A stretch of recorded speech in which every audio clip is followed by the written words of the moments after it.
பைபிளும் news பேப்பரும் நிகழ்ச்சிக்கு வரவேற்கிறேன்.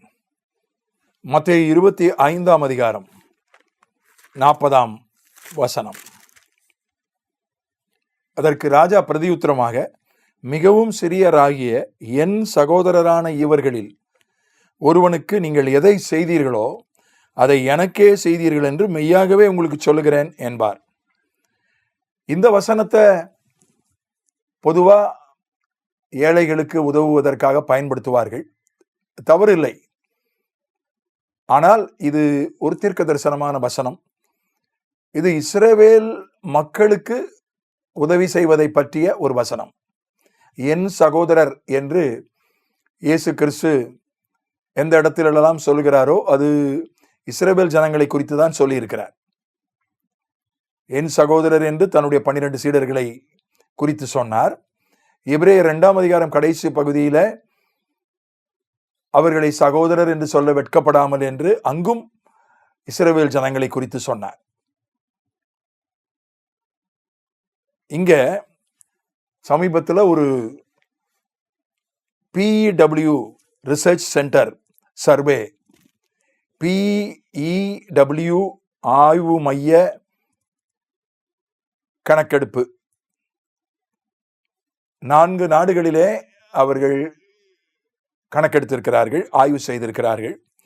இந்தியாவினுடைய பொதுமக்களிடம் ஒரு ஆய்வு செய்திருக்கிறார்கள். எத்தனை இந்திய மக்கள் இஸ்ரவேலை ஆதரிக்கிறார்கள் இந்த காசா பிரச்சனையில, ஈரான் பிரச்சனையில என்று ஒரு ஆய்வு, ஒரு சர்வே நடத்தி ஒரு முடிவை வெளியிட்டிருக்கிறார்கள். அது மிக நம்பகமான இந்து பத்திரிகையிலே வெளிவந்திருக்கிறது. இந்திய குடிமக்களில் 34% பேர் இஸ்ரவேல் நாட்டினுடைய நடவடிக்கையை ஆதரிக்கிறார்கள். 29% பேர் இஸ்ரவேல் ஜனங்களின் நடவடிக்கைகளை, இஸ்ரவேல் நாட்டின் நடவடிக்கைகளை எதிர்க்கிறார்கள். 27% பேருக்கு கருத்து இல்லை. அவர்களுக்கு ஆதரிக்கவும் இல்லை, எதிர்க்கவும் இல்லை. ஒருவேளை அவர்கள் அதை குறித்து கேள்விப்படாமல் இருக்கலாம், அதை குறித்து அவர்களுக்கு எந்த ஒரு கருத்தும் இல்லாமல் இருக்கலாம். 34%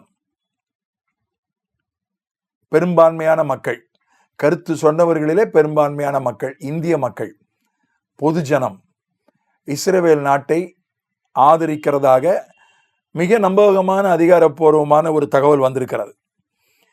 எப்படிப்பட்ட நிலையில 50,000 பொதுமக்கள் கொல்லப்பட்டிருக்கிறார்கள்.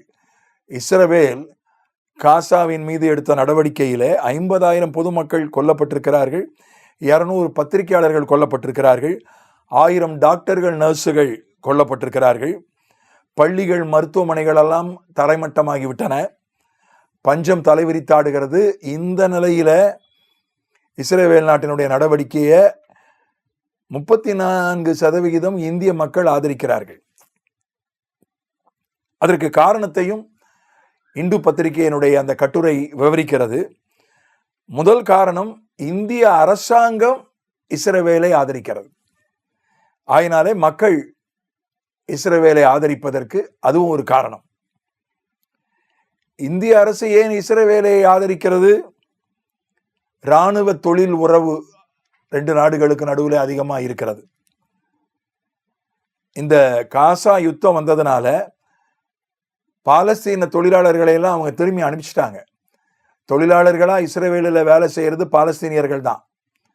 அவர்களெல்லாம் நம்ப முடியல அப்படின்னு அவங்க வேலையை விட்டு அனுப்பினதுனால அந்த இடத்துல இந்திய அரசாங்கம் இந்தியர்களை அனுப்பி இருக்கிறது. இப்போ இஸ்ரவேலில் இந்திய தொழிலாளர்கள் தான் வேலை செஞ்சிட்டு இருக்கிறாங்க. இந்த காரணங்களால இந்திய மக்கள் இஸ்ரவேலை ஆதரிக்கிறார்கள். இன்னொரு காரணமும் இருப்பதாக நான் நினைக்கிறேன். இந்தியாவுக்கும் இஸ்ரவேலுக்கும் இருக்கக்கூடிய ஒரு பொதுவான பிரச்சனை தீவிரவாத பிரச்சனை. தீவிரவாதிகளால், மதம் சார்ந்த அடிப்படைவாதத்தால் ஏற்படுகிற பிரச்சனைகள் 2 நாட்டுக்கும் பொதுவாக இருக்கிறது. அது ஒரு காரணமாக இருக்கலாம் என்று நம்புகிறேன். நான் ஏற்கனவே ஒரு நிகழ்ச்சியில் சொல்லியிருக்கிறேன், எனக்கு இப்போதைய ஆளும் அரசாங்கத்தோடு கருத்து வேறுபாடுகள் உண்டு. இன்றைய ஆளும் அரசாங்கத்தை நான் மதிக்கிறேன், கீழ்ப்படுகிறேன். அவர்களுக்காய் ஜெபிக்கிறேன். அவர்களோடு எனக்கு பல கருத்து வேறுபாடுகள் உண்டு. அவர்களுடைய கொள்கையை நான் ஏற்றுக்கொள்ளக்கூடியவன் அல்ல. இன்றைய ஆளுங்கட்சியினுடைய கொள்கையை நான் ஏற்றுக்கொள்ளக்கூடியவன் அல்ல. ஆனாலும் ஏன் 3வது முறை அந்த கட்சியை, அதே நபரை பிரதமராய் ஆண்டவர் கொண்டு வந்தார் என்கிற ஒரு கேள்விக்கு என்னிடத்திலே ஒரு யூகம் உண்டு, வெளிப்பாடு அல்ல. ஒருவேளை இஸ்ரவேலை ஆதரிப்பதற்காகத்தான் அவர்கள் இஸ்ரவேலை ஆதரிக்கிறார்கள் என்கிற ஒரு காரணத்துக்காகத்தான் அவர்களை மறுபடியும் கொண்டு வந்தாரோ என்கிற ஒரு கருத்து எண்ணம் என்னிடத்துல உண்டு. அதனால யூதர்கள் வெறும் 2 கோடி பேர் தான். 800 கோடி உலக மக்கள் தொகையில வெறும் 2 கோடி தான் யூதர்கள். அதிலும் 1 கோடி பேர் தான் இஸ்ரவேல் நாட்டில் இருக்கிறாங்க. இஸ்ரவேல் நாடு தமிழ்நாட்டை விட பாதி அளவு தான், ஏறக்குறைய பாதி அளவு தான் அதனுடைய நிலப்பரப்பு. அதை ரவுடி நாடு என்று மிதவாதிகள் எல்லாம் கருதுகிறார்கள்.